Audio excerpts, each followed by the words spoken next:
Hello folks, Buffalo here. You know, I've got several PMs and comments on my videos. People wanting to see these Ruger Mark IIIs. Get a little closer view of them. This one is what we think of when we talk about a Mark III hunter. It's the hunter model. It's got the fluted barrel. Measures right at 6.88 inches, I believe, about 6 3/4 inches or so. Nice little gun.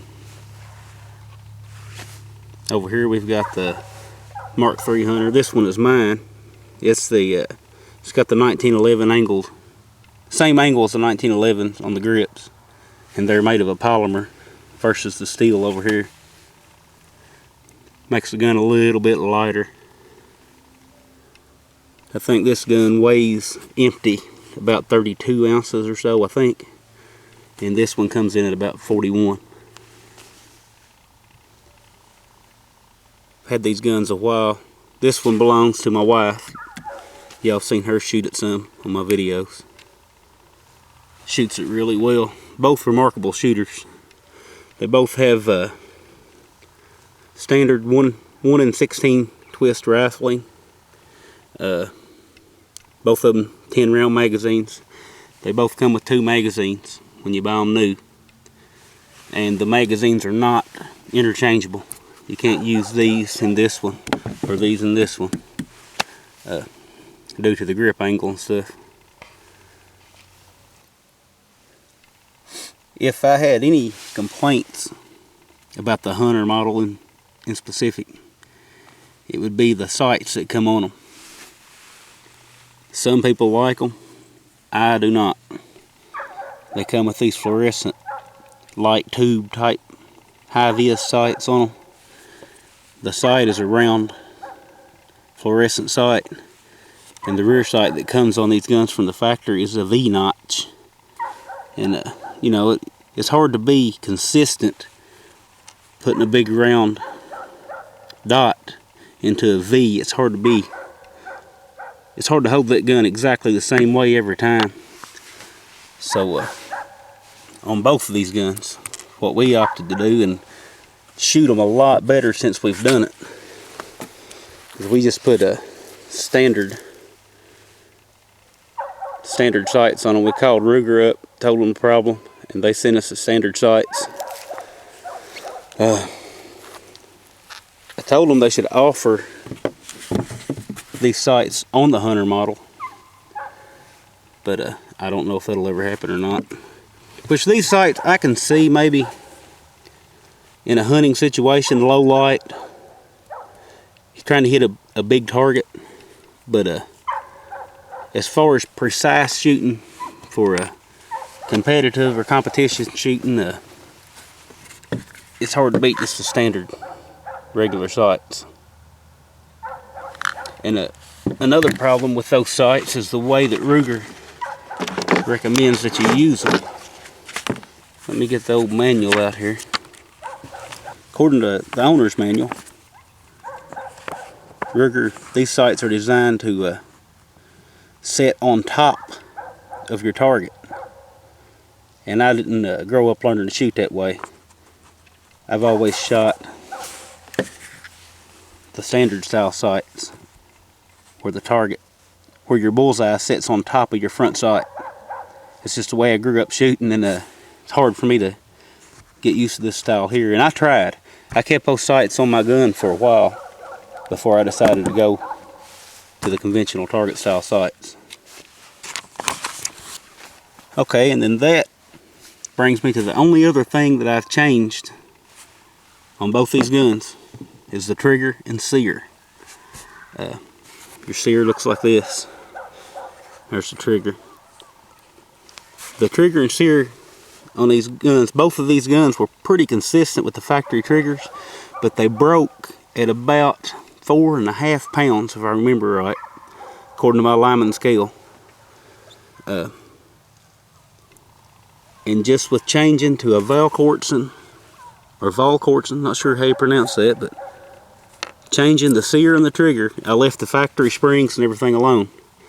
It brought me down to a 5-pull average of 2.5 pounds, and it breaks clean. If you guys have never tried a Volquartsen trigger and sear, it makes a big difference.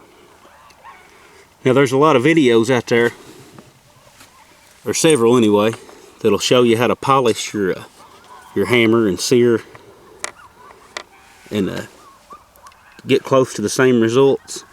But the easiest way to do it, and to be sure you've done it right, if you're not into removing metal from your gun, is just to get a Volquartsen. It'll run you about $50 for the trigger and the sear both.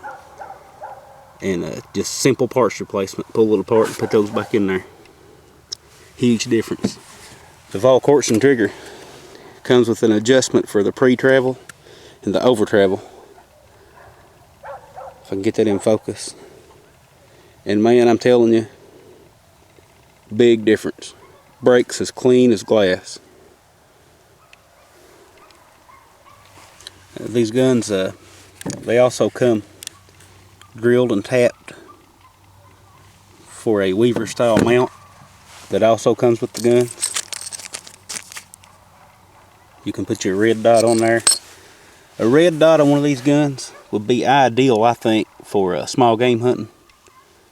Be hard to beat that combination. And these guns versus the cheaper 22 pistols, these guns are built to last a lifetime. They will go and go and go. And the aftermarket for these guns is unreal.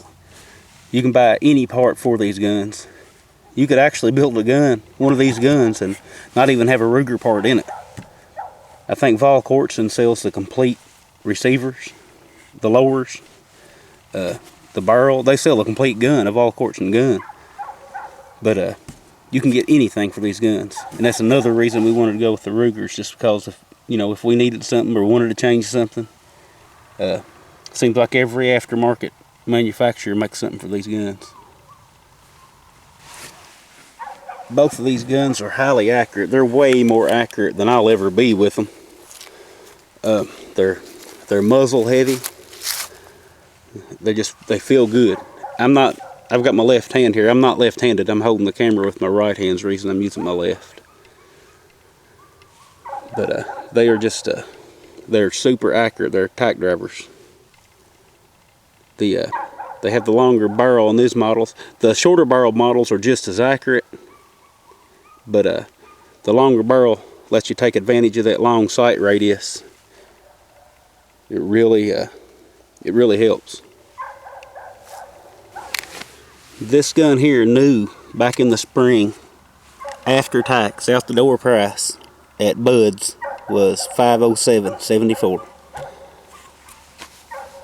This gun, out the door, tax and all, was, let's see here, was $470.64 out the door at Bud's gun. Both these came from Bud's. They come with a, also when you buy them new, they come with a hard case. All this junk you see laying around.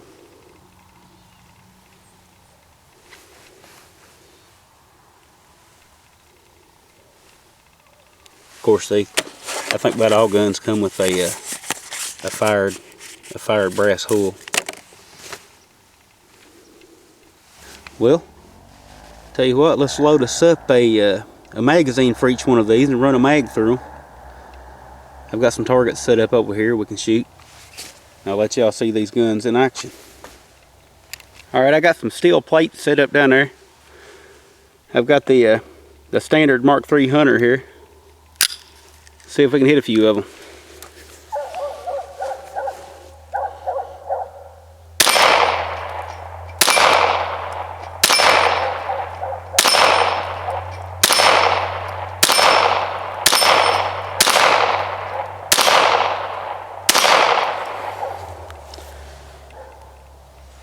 Alright, here's the 2245. Let's shoot it a few times.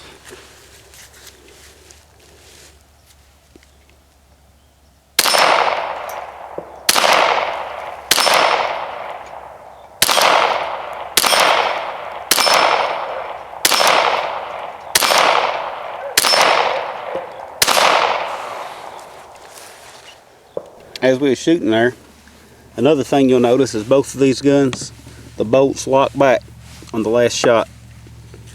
It's a feature I like, and some of the 22 pistols out there that they've got on the market don't do that, but I like it about the Rugers. Let you know when that last round's gone. Do a little fire a few rounds here just to show you from the action side of the gun what all's going on.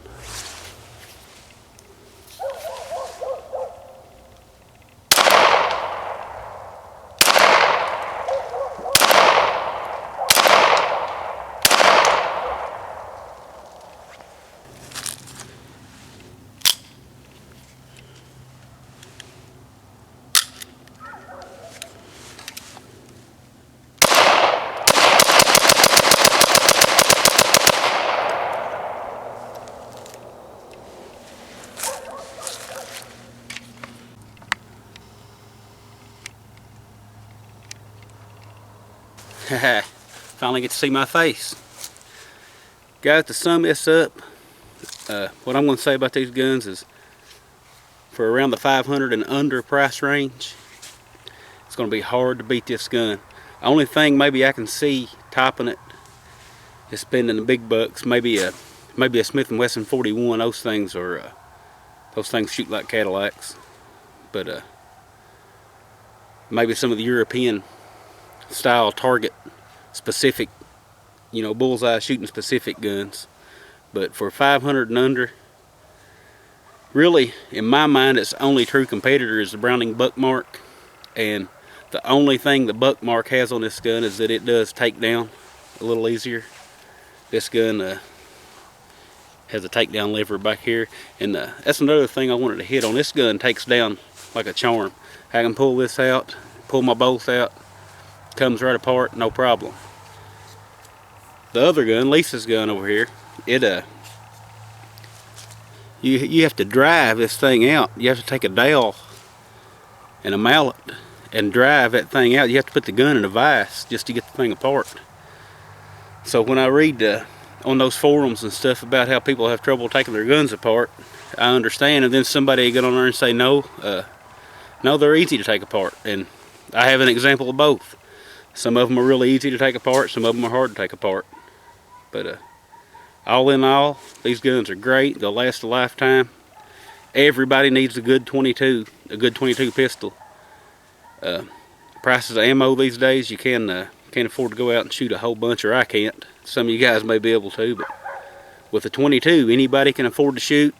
You can get out there and have a ball, and you learn. You know what you're doing, and it'll all come over onto your shooting to your self-defense gun. When you learn something on a 22 and you do it repetitively over and over and over, you know those good habits will carry over. Same with bad habits. You do some bad stuff, it's going to carry over, but hopefully we won't be trying to do none of that. Thank you guys for watching. I want to thank all my subscribers. I'm over 100 subscribers now. I never thought that would happen. I didn't set out for that to happen. I started making videos for some friends, and here we are. I'm tickled to death to have 100 subscribers. Glad you guys enjoy watching. Y'all take care.